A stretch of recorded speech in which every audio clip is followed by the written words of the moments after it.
video games!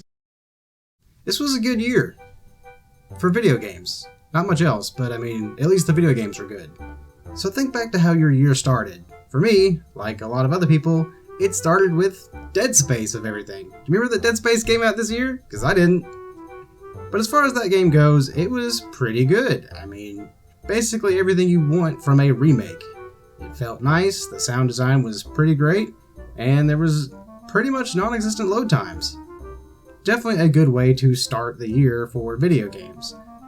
Not even, I think, a month later we'd get Theater Rhythm, which probably wasn't a big deal for a lot of people, but it was a huge deal for me. I love those types of games, and I like the idea of having a new rhythm game on a newer console. Just something to sit back and I can always remember that I can just come back to this whenever I want to, and I probably will, a lot. If me playing the old 3DS games is any indication, I'll probably be coming back to it.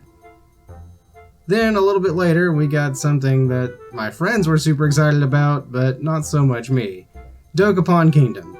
Look, I'll go ahead and tell you, Dokapon Kingdom is a great game, but it's a terrible game if you want to keep your friends nearby, because that game wants you to murder your friends.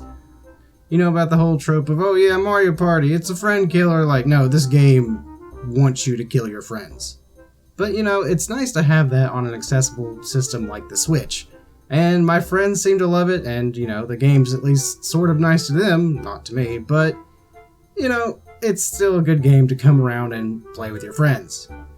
After that, a little bit before or after, I really can't remember with how this year's gone, we got the Resident Evil 4 remake. And in terms of a remake, that game was perfect, because it uses every bit of knowledge that you had from the original Resident Evil 4 and uses it against you. I remember trying to run to the bell tower, and the floor collapsed underneath me.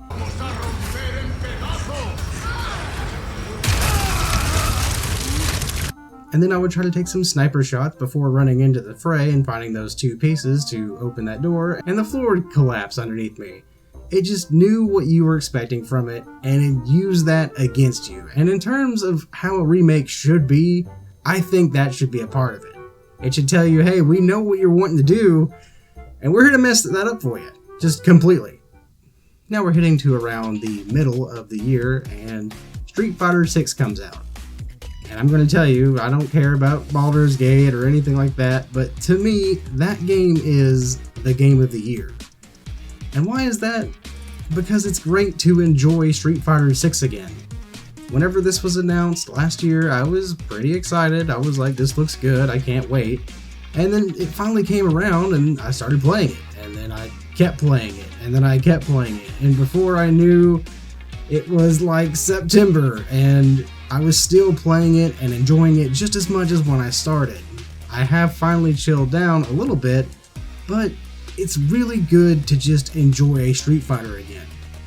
Beyond that, we could even call this year definitely a great year for fighting games. We got tons of new announcements for Tekken. We got new stuff for King of Fighters 15. Grand Blue Fantasy, which I knew nothing about, is getting a, I guess, kind of an upgrade new game called Grand Blue vs. Rising, and I'm actually going to pick this up. I picked up Rising and I've been messing with it, and it's not too bad. I mean, it's probably not my pacing, but I'm definitely going to play it for a little bit. And we got a new Mortal Kombat, which has been great, if not predatory in its transactions, but just like Street Fighter, it's great, if not predatory in its transactions, but at least we got those two games. The only thing I think about Mortal Kombat is it never really keeps the same longevity as Street Fighter. I mean, it feels like it's hitting in that direction that it wants to be a game you keep coming back to, but I feel like it's definitely got a little bit more to build upon before it hits those really competitive fighting games. I think in terms of the actual combat, it's been great, but I still don't really see it hitting as well as the newest Street Fighter or whatever Tekken's gonna do, which Tekken looks great. I'm excited. I can't actually wait to pick up another Tekken. It's really just a year of fighting games. To a lot of people's excitement, Baldur's Gate 3 finally came out. I don't know anything about that, but it sounds great. If you want to tell me it's the game of the year, I'm gonna believe you, because I mean, it sounds wonderful. Just everything everybody tells me, it sounds like it's great. Maybe I'll check it out. I probably will check it out eventually. But hey, I'm glad it's out. I'm glad people enjoy it. That's what we're wanting from video games, to be complete and playable and enjoyable. And for a lot of AAA games this year, that has not been the case.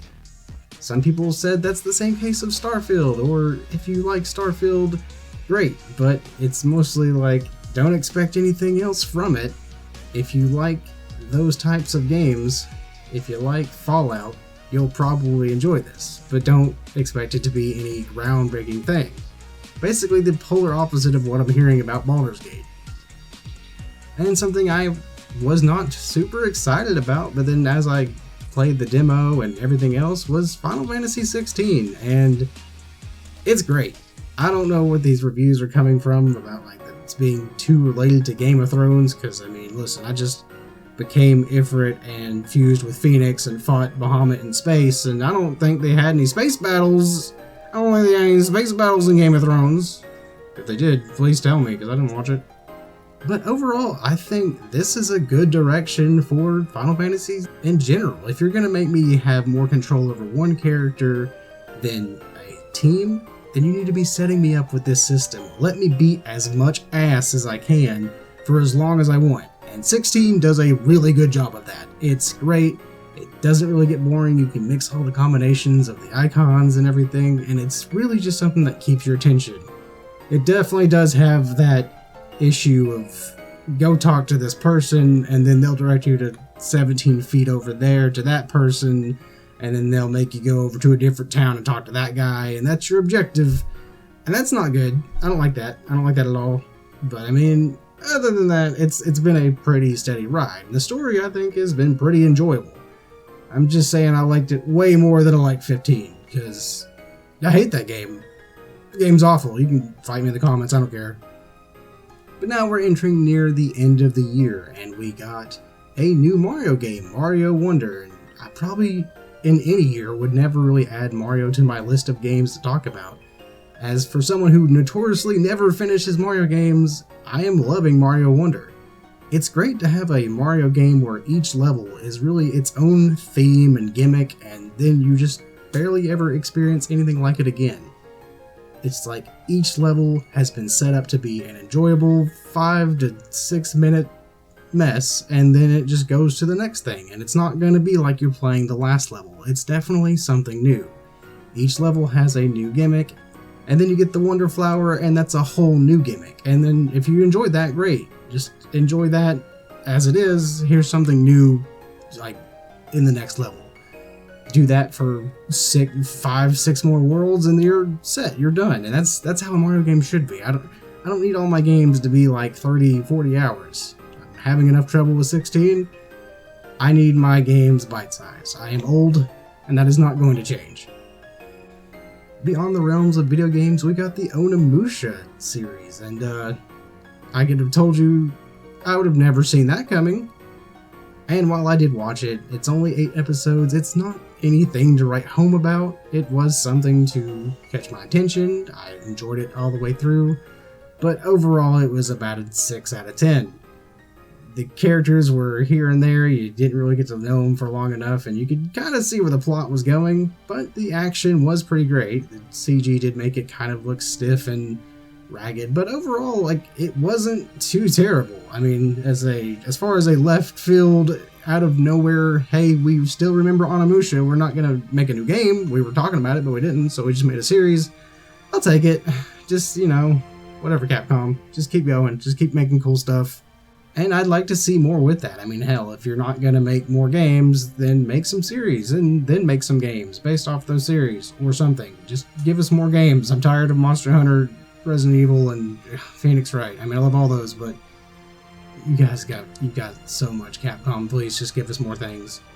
Also announced was the Gundam Requiem for Vengeance trailer, and hey, it looks cool. I mean, if you're here for the Gundam, which according to my analytics, a lot of you guys are, I'm pretty excited about this one. I want to see it. It's from the perspective of Xeon, and it's like kind of like showing, hey, this Gundam is actually pretty terrifying, so that's great. I want to see that. I want to see some gruesome Gundam deaths, and hopefully it's not gonna suck. Because I mean, my faith in Netflix Gundam projects there is no expectations, but we'll see how it goes. In summary, that's pretty much my year, and as far as video games go, I got a lot out of it. There was a lot of games I thoroughly enjoyed and am still enjoying. I think it was a relatively good year for video games, and the way the next year is looking, I mean, I'm already booked for the first quarter of the year, and that's great and awful because I want to do other things. And I know that the Final Fantasy Rebirth, Unicorn Overlord, please change that name, Vanillaware, I don't like it. And the Peach game, I know I'm just going to be busy all the first beginning of the year. And I hate it. I want to do other stuff. I hate video games. I hate them! So anyway, hopefully you enjoyed your year in video games, and hopefully you're looking forward to the next year. Please tell me what you thought was your favorite game of this year. I'd love to hear it. Alright, well, see ya.